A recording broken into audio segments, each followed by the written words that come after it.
Assalamualaikum warahmatullahi wabarakatuh. Saya Karmiati, Program Studi Pendidikan Biologi UIN Raden Intan Lampung, dengan dosen pembimbing lapangan Nur Hidayah, MPD. Coba perhatikan gambar meja dan tumbuhan tersebut. Apa bedanya meja belajar dan tumbuhan yang ada di sekitarmu?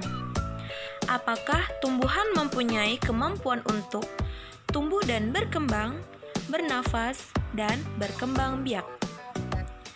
Bandingkan ciri-ciri tumbuhan tersebut dengan ciri-ciri meja belajar.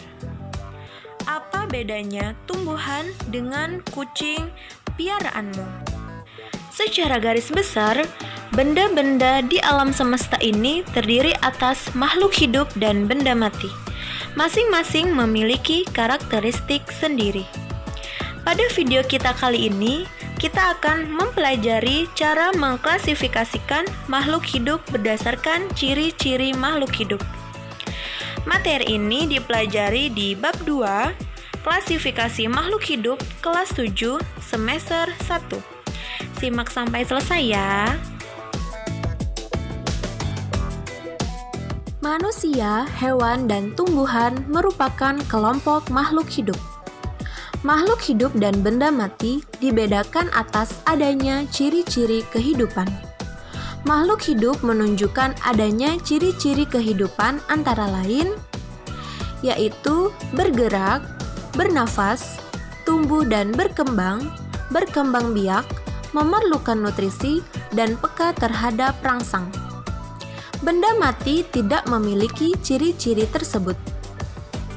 Berikut akan diuraikan masing-masing ciri-ciri dari makhluk hidup. Pertama, bernafas.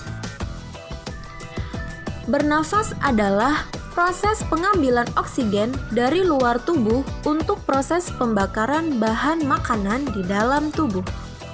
Selain untuk menghasilkan energi, bernafas juga mengeluarkan zat sisa berupa karbon dioksida, CO2, dan uap air H2O. Yang kedua, bergerak. Kamu dapat berjalan, berlari, berenang, dan menggerakkan tangan, itu merupakan ciri dari bergerak.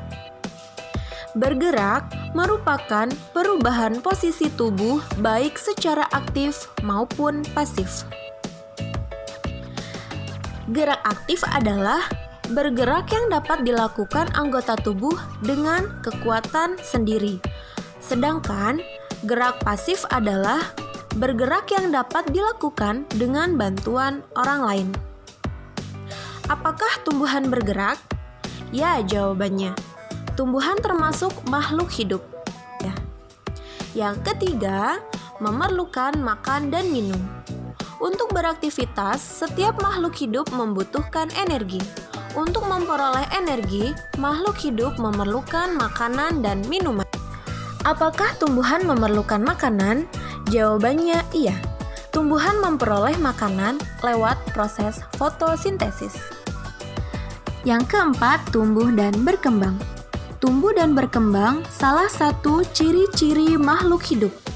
Tumbuh merupakan bertambahnya jumlah volume dan jumlah sel. Proses pertumbuhan dapat diukur. Pertumbuhan itu bersifat tidak dapat kembali atau irreversible. Contohnya, pertumbuhan tinggi badan dan massa tubuh. Berkembang adalah proses menuju arah kedewasaan. Contohnya, pada tumbuhan ditandai dengan berbunga dan berbuah. Yang kelima, berkembang biak atau reproduksi. Kemampuan makhluk hidup untuk memperoleh keturunan disebut berkembang biak. Berkembang biak bertujuan untuk melestarikan keturunan agar tidak punah. Yang keenam, peka terhadap rangsang atau iritabilitas. Bagaimanakah reaksi kamu jika tiba-tiba ada sorot lampu yang begitu terang masuk ke mata? Tentu, secara spontan kamu akan segera menutup mata. Yang ketujuh, menyesuaikan diri terhadap lingkungan. Kemampuan makhluk hidup untuk menyesuaikan diri dengan lingkungan disebut adaptasi. Cukup sekian video dari saya akhiri. Wassalamualaikum warahmatullahi wabarakatuh.